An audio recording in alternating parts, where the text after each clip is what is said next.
வணக்கம். ஐந்து கரத்தனை, ஆனை முகத்தனை, இந்தின் இளம்பிறை போலும் எயிற்றினை, நந்தி மகந்தனை, ஞானக் கொழுந்தினை, புந்தியில் வைத்து அடி போற்றுகின்றேனே. உலக இந்து மகா ஆன்மீக கலாச்சார மையம் சிவஸ்ரீ அண்ணா இணையதள 602வது நிகழ்ச்சியில் திருமுறை பதிப்பித்த நம்முடைய 27வது குருமகா சன்னிதானம் அவர்களது மணிவிழா ஆண்டை முன்னிட்டு மேன்மைக்குள் சைவ நீதி விளங்குக உலகமெல்லாம் என்ற தலைப்பில் பங்கேற்க வைத்த அனைத்து சைவ நெறி ஆளர்களுக்கும் என்னுடைய மனம் மொழி மெய்களால் வணக்கம் கூறுகிறேன். என்னை இவ்வன் பணித்த எனக்கு ஆக்கமும் ஊக்கமும் தந்து கொண்டிருக்கும் இலக்கிய மேகம் ஸ்ரீ சீனிவாசம் ஐயா அவர்களையும், என்னை இப்பணியில் புகுத்திய என்னுடைய தோழி மீனாட்சி முருகப்பன் அவர்களையும் வணங்கி மகிழ்கிறேன்.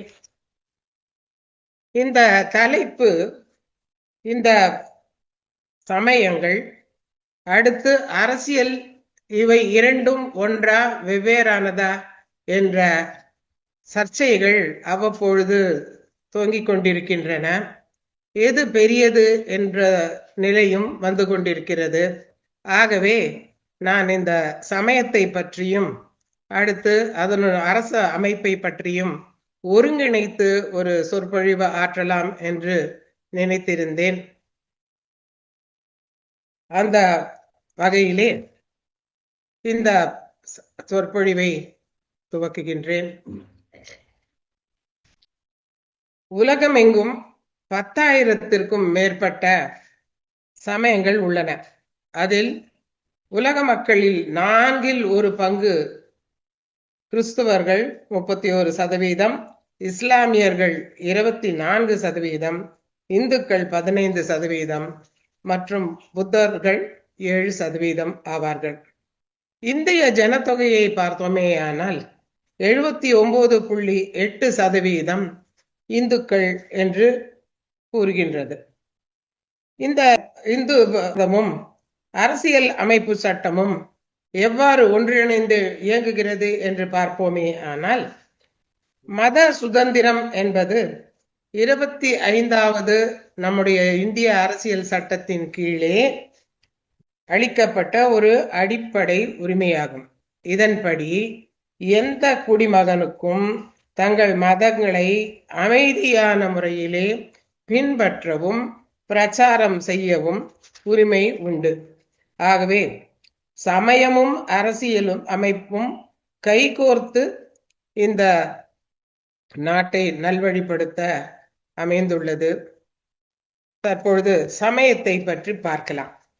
சமயம் எனில் பக்குவப்படுதல் என்று பொருள். நாம் சமைத்தல் எனும் பொழுது நாம் சமைத்த உணவை பக்குவப்படுத்துவது என்று கூறுகிறோம். இதில் மனிதனை பக்குவப்படுத்த வந்ததுதான் சமயம். இந்த சமயத்தில் கடவுளின் நம்பிக்கையில் அடிப்படையில் ஆன கோட்பாடுகளின் அமைப்புகளும் ஒன்று ஆகும். சமயங்கள் பலவும் இறையின் தன்மையை பலபட விளக்கினாலும் எந்த சமயமும் இறை என்பதை முழுமையாக விளக்கினார்களா என்றால் இல்லை. இறை என்பதனை, சமயம் என்பதனை ஆங்கிலத்தில் ரிலிஜன் என்று கூறுவார்கள். ரிலிஜன் என்ற பொருள் service to worship to god or supernatural belief in or devotion to religious faith or observance என்பார்கள். ஆகவே சமயம் என்பது ஒரு கோட்பாடு, ஒரு நம்பிக்கை.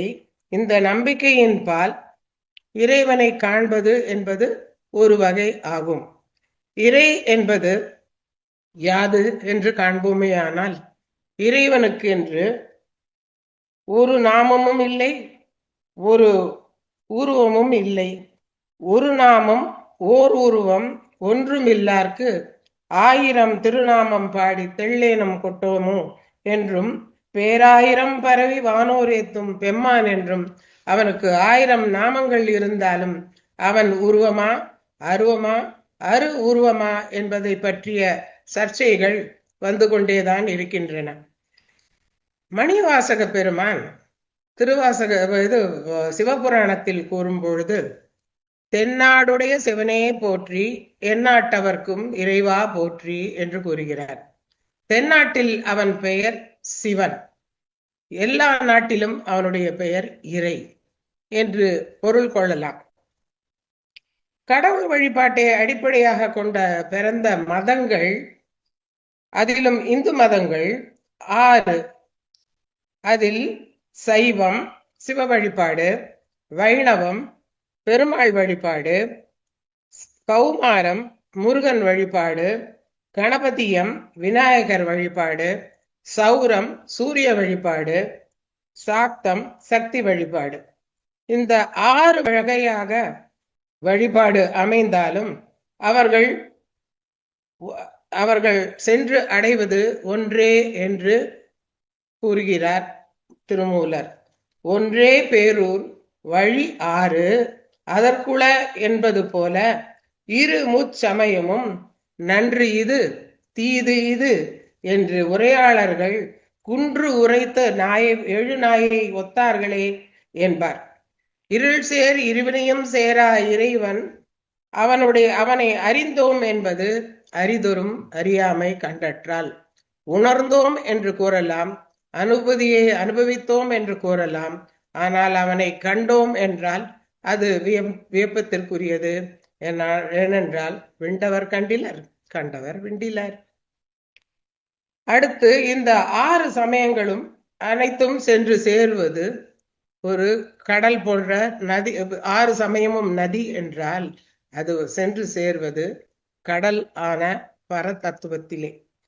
இதனைத்தான் போன வாரதியில் நதித்திரள் போல வயங்கிட்டு என்று தாயுமானவர் கூறுகிறார்.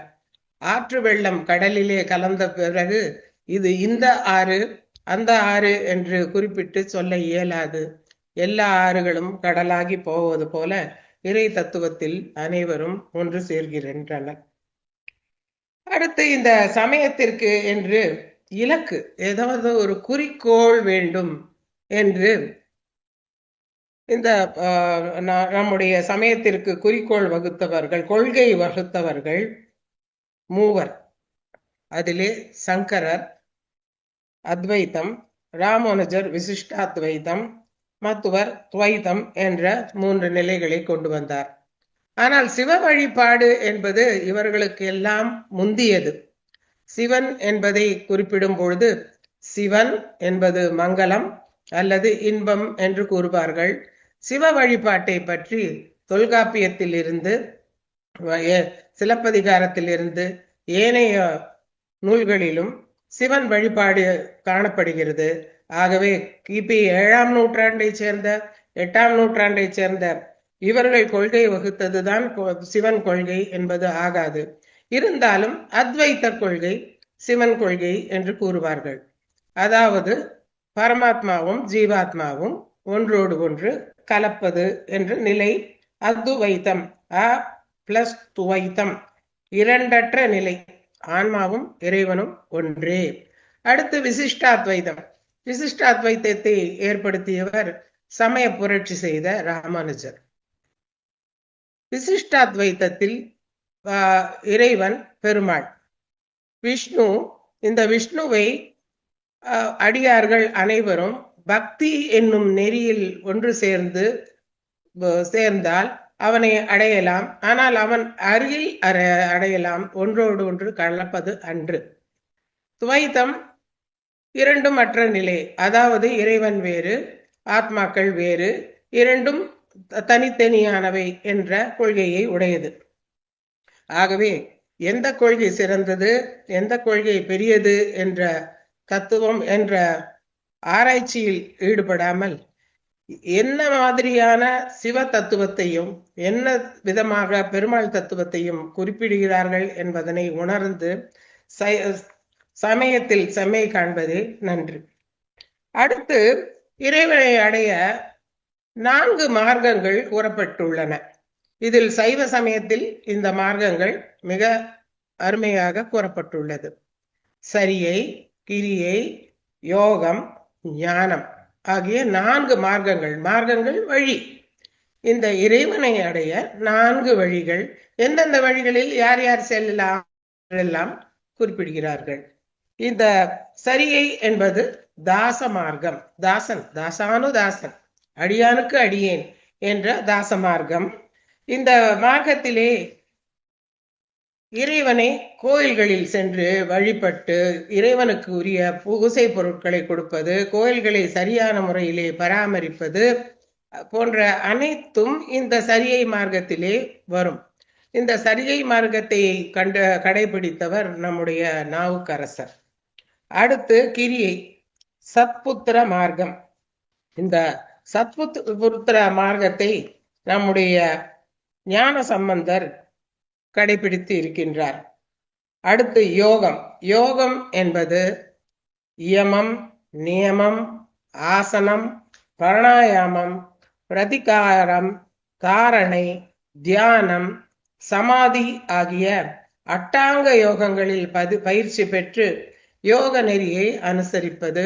இந்த யோக நெறியினாலும் இறைவனை அடைய முடியும் என்பதுதான் சுந்தரமூர்த்தி சுவாமிகள் இறைவனை யோக நெறியில் என்று வழிபட்டதிலிருந்து காணலாம். அடுத்து இறைவனை உருவம், அருவம், அருவுருவம் என்ற திருமேனிகளை கடந்து சச்சிதானந்த பிரம்மமாய் நீக்கமர எங்கும் நிறைந்திருக்கும் இறைவனை அறிவால் வழிபடுவது. இதனை செய்தவர் மாணிக்க வாசகர். அவருக்கு குருந்த மர அடியில் இருந்து இறைவனே ஞான உபதேசம் செய்து ஒன்றாக சேர்த்தான். ஆகவே இறைவனை வழிபட இந்த ஞான மார்க்கமும் ஒன்று. சரியை கிரியை, சரியை யோகம், சரியை ஞானம், சரியை என்று இவ்வாறாக கொண்டு கூட்டி பார்த்தோமேனால் 32 வழிபாட்டு முறைகளை சைவம் சொல்லுகிறது.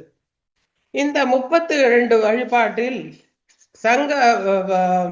சங்கம வழிபாடு, அதாவது கூட்டு பிரார்த்தனையும் ஒன்றாக உள்ளது. ஆனால் சைவ நெறி போதிப்பது இது மாதிரியான வழிகளையா என்றால் அதுவும் போதிக்கிறது. அது அல்லாமல் அன்பை போதிக்கிறது. திருமூலர் அன்பும் சிவமும் 2 என்பார் அறிவிலார், அன்பே சிவமாவது யாரும் அறிகிலார், அன்பும் சிவமும் ஆறும் அறிந்த பின் அன்பே சிவமாய் அமர்ந்திருந்தாரே என்றார் என்று அனைவரும் அன்பால் சிவனை அடைவது என்று கூறுகிறார் திருமூலர். 63 நாயன்மார்களின் வாழ்க்கையை எடுத்து பார்த்தோமே ஆனால் ஒவ்வொருவரும் ஒவ்வொரு மார்க்கத்திலே சென்று இறைவனை அடைந்தார்கள். சிலர் அடியார்களுக்கு உணவு படைத்து முக்தி அடைந்தார்கள். சிலர் அன்பால் மக்களின் சேவை, மகேசன் சேவை என்று தொண்டு புரிந்து இறைவனை அடைந்தார்கள். ஆனால் இதில் கல்லையும் இறைவன் என்று பக்தி செலுத்தி இறைவனை அடைந்த மதமும் சைவ மதமே ஆகும். கண்ணப்ப நாயனார் இறைவனை அவர் இறைவன் என்று உணரவில்லை. மாணிவாசகர் சொல்வார், கல்லாய் மனிதராய் பேயாய் கணங்களாய் என்று கூறுவார் இல்லையா? அந்த பிறப்பில் கல்லாய் பிறந்த ஒன்றை காணுகிறார் கண்ணப்பர். உடனே அவர் 6வது நாளிலேயே அந்த கல்லிடம் அன்பு செலுத்தி முக்தி அடைகின்றார். ஆகவே கல்லிடமும் அன்பு செலுத்திய நெறி சைவ நெறி என்பதை உணரலாம். அடுத்து பறவைகளிடமும் விலங்குகளிடமும் கூட அன்பு செலுத்திய நெறி சைவ நெறி. அதாவது பறவையிடம் அன்பு செலுத்தியது சிபி சக்கரவர்த்தி. அடுத்து பசுவிடம் தன் மகன் கன்றை கொன்றான் என்றவுடன் அந்த பசு விலங்கு அழுவதை காணாமல் அதனை மகனையே கொல்ல நினைத்த மனுநீதி சோழன் விலங்குகளிடம் அன்பு செலுத்தியவன். அதே மாதிரி தாவரங்களிடமும் அன்பு செலுத்திய வரலாற்றையும் நாம் பார்க்கலாம். ஆகவே சைவம் என்பது அன்பு நெறி, பக்தி நெறி. இது யார் என்னவென்று நினைக்கின்றார்களோ, இறைவனை எவ்வாறு பூசிக்கின்றார்களோ ஒரு கொள்கை, ஒரு வரைமுறை இல்லாமல் அனைவரையும் ஒன்று சேர்க்கும் அன்பால் ஈடுபடுபவர்களை கொண்டது இந்த சைவ நெறி என்பதை அறியலாம். அடுத்து சைவத்திற்கு ஒரு சிறப்பு, இந்து மதத்திற்கும் ஒரு சிறப்பு என்ன என்றால் உலக மக்கள் யாவரையும் ஒன்றென நினைப்பது. நம்முடைய சேக்கிழார் பெருமான் பாடும் பொழுது உலகம் முழுதும் ஓதற்கு அரியவன் என்று உலகம் முழுதும் நெறிப்பட வேண்டும் என்று விரும்புகின்றார். அடுத்து கம்பரும் அதே போல உலகம் யாவையும் தாமுளவாக்கலும் என்று உலகம் அனைவரும் யாவரும் கேளிர் என்பது போல இந்த உலக மக்களை அன்பினால் ஒற்றுமைப்படுத்துகிறார்.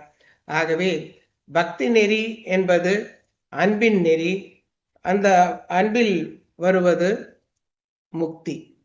அடுத்து ஒன்று பார்ப்போமேயானால் இந்த 63 நாயன்மார்களுக்கும் முக்தி என்பது ஒன்று கிடைத்ததனால என்னவோ எந்த நாயனார்களும் இங்கு அடக்கம் செய்யப்பட்டிருக்கிறார்கள் என்ற ஒரு தகவல் கிடைக்கப்படவில்லை.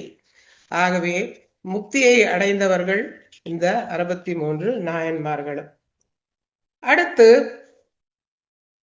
மக்களை பார்க்கிறார்கள். மக்களிலே ஜாதி, மதம், குலம், கோத்திரம் என்று பல சண்டையிட்டு இறைவனாகிய பக்தியை, இறைவனை அடைய தடையாக இந்த கருவிகள் உள்ளது என்பதனை கண்ட ராமானுஜர் சமுதாய புரட்சி ஒன்று செய்கிறார்.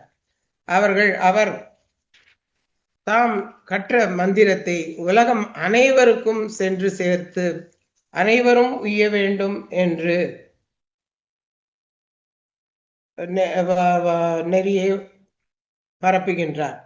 ஜாதியிலே, மதங்களிலே, சமய சண்டையிலே, கோத்திர சண்டையிலே உழலும் மக்களே, நீங்கள் முக்தியை அடைய மாட்டீர்களே என்று இறைஞ்சுகின்றார் அவர். பக்தி என்பது என்ன என்றாலும், வைணவம் என்பது என்ன என்றாலும், அதில் ஒரு பாடல், வைஷ்ணவ ஜனதோ என்ற ஒரு பாடல் மகாத்மா காந்திக்கு மிகவும் பிடித்த பாடல். அந்த பாடலிலே வைஷ்ணவன் என்பவன் யார் என்று கேட்பதற்கு, வைஷ்ணவன் என்பவன் பிறருடைய துன்பத்தை தனது என்று எண்ணும் பெருங்குணத்தவன், உறுதுயிர் தீர்த்ததில் கர்வம் கொள்ள மாட்டான், உறவென மனிதர்கள் யாவரையும் வணங்குவான், அந்நிய மாதரை தாய் என உணர்வான், பொய்யிலன், ஊரார் உடைமையை தொடாதவன், தினமுள்ள வைராகியன் என்று பலபட இந்த வைஷ்ணவன் என்பவன் யார் என்று தேசிக விநாயகம் பிள்ளை அந்த வைஷ்ணவ ஜனதோ என்ற பாடலை தமிழாக்கம் செய்து வெளியிட்டிருக்கின்றார். ஆகவே இங்கேயும் பார்க்கும் பொழுது மனித உணர்வுகள், மனித நேயங்கள் இவையே தலை தூக்கி நிற்கின்றன என்பதனை காணலாம். அடுத்து இந்த சைவ நெறியில் சென்றோமேயானால் இந்த சைவ வரலாற்றை 4 பிரிவுகளாக பிற்காலத்திலே பிரிக்கலாம். ஒரு நெறி தேவார நெறி. தேவார காலம் சிவபக்தி ஒன்றையே அடிப்படையாக கொண்டு சிவபக்திக்கு எல்லோரும் உரியவர் என்றும், சிவனடியார்களை பேணுவதன் மூலம், வணங்குவதன் மூலம் அவர்கள் முக்தியை பெறலாம் என்று அதனை சேக்கிழார் பெருமான் எழுதியிருக்கின்றார்.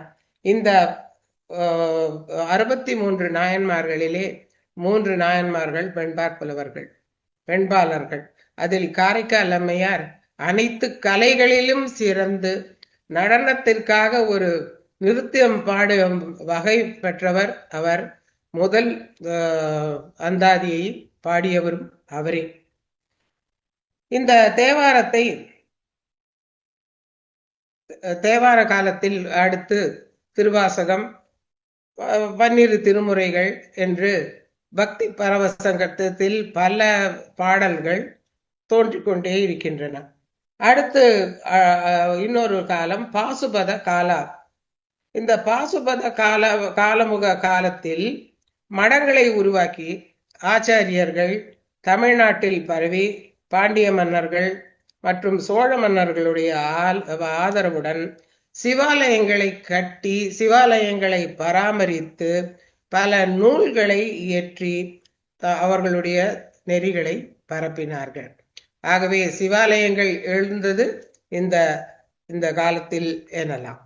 அதாவது அதற்கு முன் அனைத்தும் கற்றளி அல்ல, அனைத்தும் சுதையாலும் செங்கல்லாலும் கட்டப்பட்டது, காலத்தினால் அழிந்தது. ஆனால் அதற்கு பிறகு கட்டப்பட்ட அனைத்தும் கற்றளிகள் ஆகும். அடுத்து மூன்றாவது நிலை மத்திய மற்றும் வட இந்தியாவில் தோன்றிய சைவ மடங்கள் ஆந்திரம் வழியாக தமிழ்நாட்டில் பரவி பிற்கால சோழர்கள் ஆதரவில் வளர்ந்து பல சிவாலயங்களை பராமரிக்கும் பொறுப்பை ஏற்றுக்கொண்டு பல நூல்களை இயற்றி தம் நெறிகளை பரப்பினார்கள்.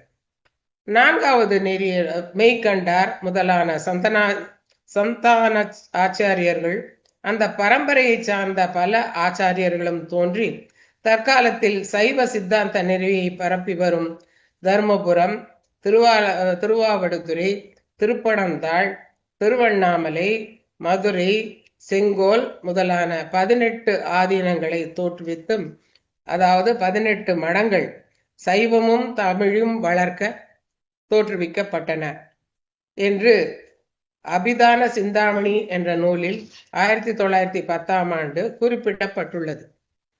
ஆகவே இந்த மடங்களை தோற்றுவித்து அதன் வழியாக பல தமிழும் பக்தி நெறிகளும் வளர்க்கப்பட்டன. இதிலே முக்கியமாக குறிப்பிடத்தக்கவர் குமரகுருபரர். குமரகுருபரர் திருப்பனந்தாள் பனசை மடத்தை தோற்றுவித்தவர். இவர் கேதார்நாத்தில் உள்ள சிவலிங்கத்தை முகமதியர்களிடமிருந்து பெற்று அதனை நிறுவியவரும் இந்த குமரகுருபரர் தான். அடுத்து மன்னரை அணுகி அங்கே மடங்களை கட்ட வைத்தவரும் குமரகுருபரர்.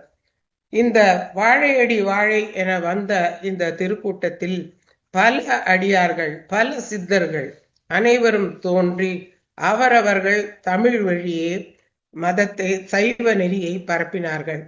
இந்த நெறி வளர்ந்து கொண்டே வந்தது. இதில்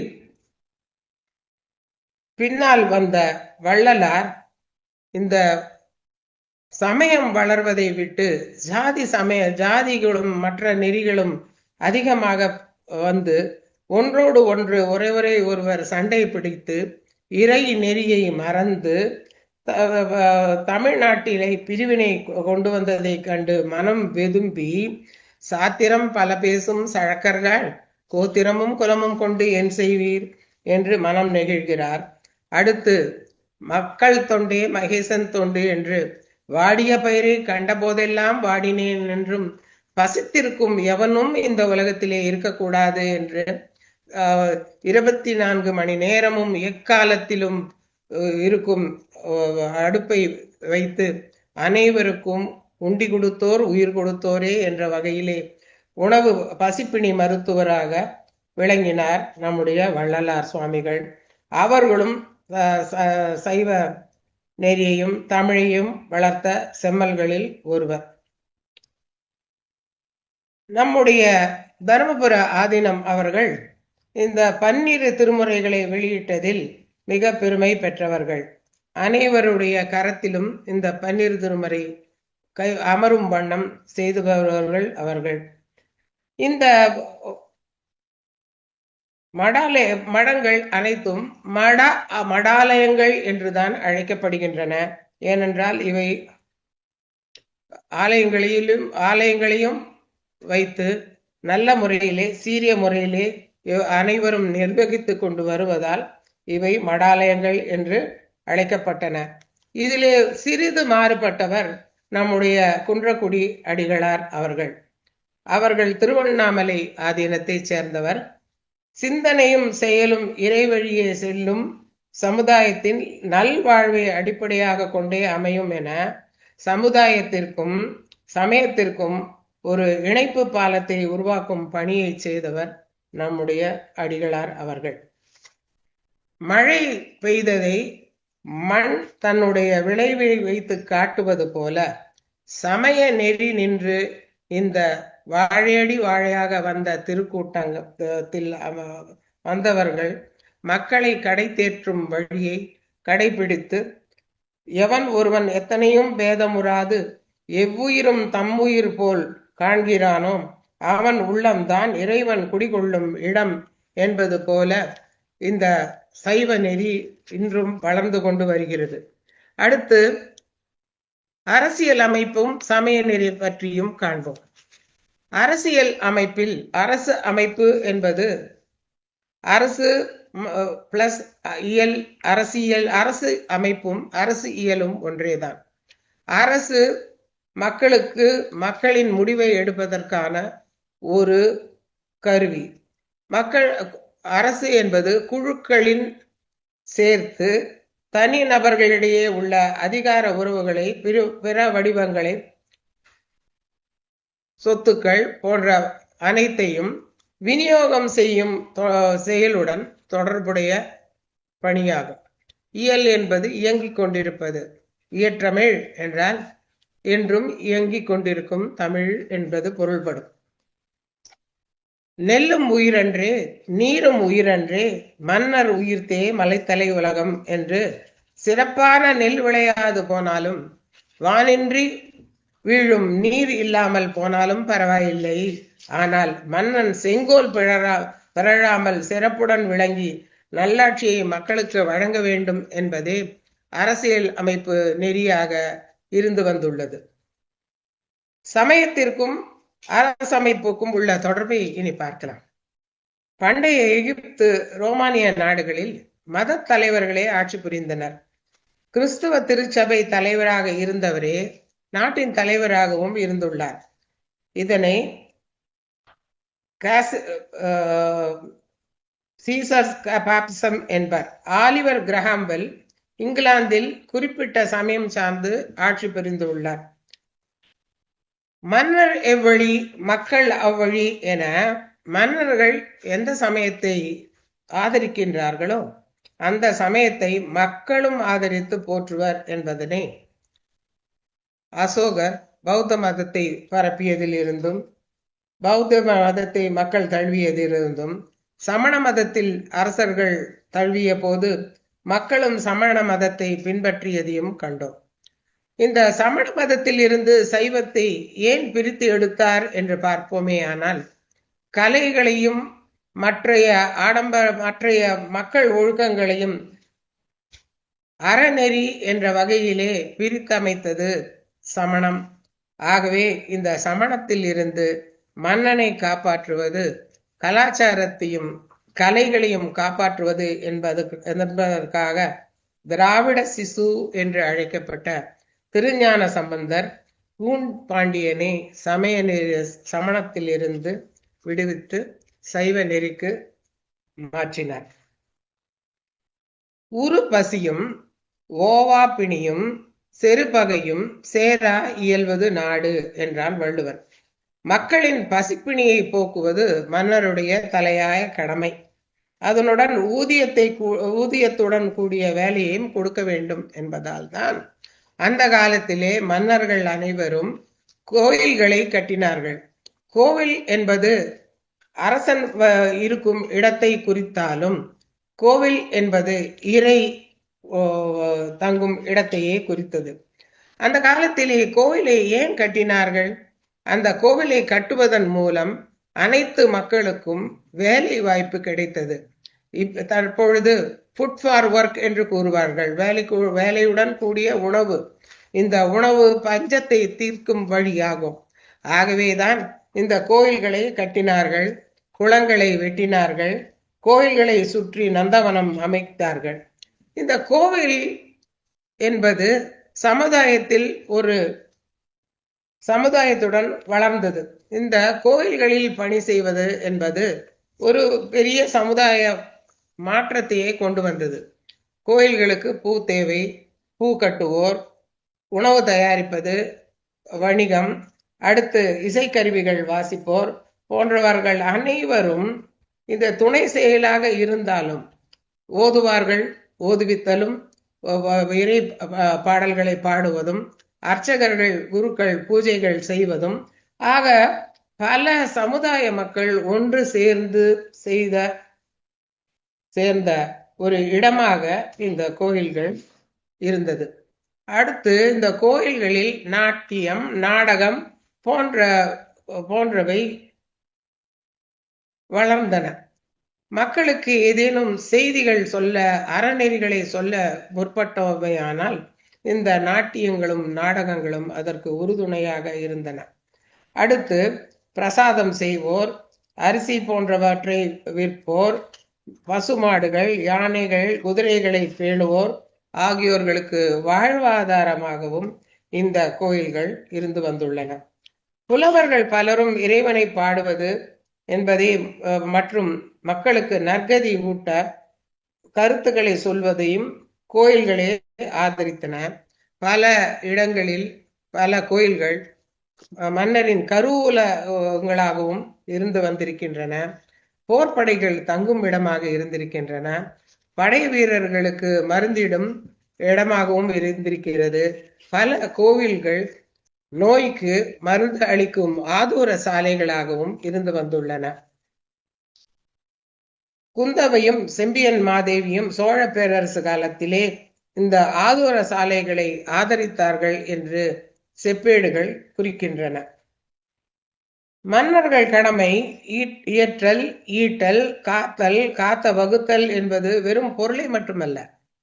ஈட்டல் என்பது, இயற்றல் என்பது உணவுப் பொருள்களை எவ்வாறு ஏற்றுவது, ஈட்டல் அதை எவ்வாறு கொண்டு வருவது, அதனை எவ்வாறு சேமிப்பது, அதனை எவ்வாறு பிரித்து அளிப்பது என்பதை போன்ற நிலைகளும் இந்த கோயில்களே செய்துள்ளன. இன்றளவும் தமிழ்நாட்டில் சேமிப்பு கிடங்காக, பெரிய கிடங்காக திகழ்வது மன்னார்குடி ராஜகோபாலர் ஆலயம் என்றால் மிகையல்ல. அடுத்து நெல்லையப்பர் கோவிலில் உள்ள ஆகட்டும், பல கோயில்கள் இவ்வாறாக சேமிப்பு கிடங்குகளாக இருந்து வந்துள்ளன. அது மட்டுமல்ல, வெள்ள காலத்திலே புயல் வெள்ளத்தில் பாதித்த மக்களுக்கு அடைக்கலம் தந்தது இந்த கோயில்கள். ஒரு கிராமத்தையே உள்ளடக்கிய அந்த கோயில்களை தனுஷ்கோடி புயல் வந்த பொழுது ராமேஸ்வரத்தில் குடிபுகுந்த மக்களை நாம் அறிவோம். 2015ஆம் ஆண்டில் சென்னையில் வெள்ளம் வந்த பொழுது கபாலீஸ்வரர் கோயிலும் திருவல்லிக்கேணி பார்த்தசாரதி பெருமாள் கோவிலும் நிறைய மக்களுக்கு தஞ்சம் அளித்து, உணவு அளித்து, பாதுகாப்பையும் தந்தது என்பதனை உணரலாம். கோயில்கள் இல்லாத ஊரிலே குடியிருக்க வேண்டாம் என்பது அவ்வை மொழி. முதல் இந்த கோயில்கள் செங்கல்லாலும் சுண்ணாம்பாலும் கட்டப்பட்டன என்பதை முன்பு அறிந்தோம். இதனை கருங்கற்களை கொண்டு கற்றளி கோயில்களாக மாற்றியது பல்லவர்கள் காலத்தில் குடவரை கோயில்கள் வந்தன. அடுத்து கந்தராதித்தன் பட்ட மகிழ்ச்சி ராஜமாதா செம்பியன் மாதேவி பல கோயில்களை கற்றளி கோயில்களாக செய்து திருப்பணி செய்துள்ளார். திருநல்லம், திருமுதுகுன்றம், தேன்குரங்காட்டுத்துறை, அறநெறி, திருமணஞ்சேரி, திருக்கோடிக்காவல், ஆனாங்கூர், திருவக்கரை, திருச்சேவல் போன்ற ஏராளமான சிவாலயங்கள் இம்மாதேவியால் திருப்பணி செய்யப்பட்டவை. இந்த அம்மைக்கு அழகிய அம்பிகை உடனுரை கைலாசநாதர் ஆலயத்தில் சித்திரை மாதம் கேட்டை நட்சத்திரத்தினன்று ஊர் மக்கள் இவர் செய்த பணிக்காக அவருக்கு விழா எடுத்து கொண்டாடுகிறார்கள்.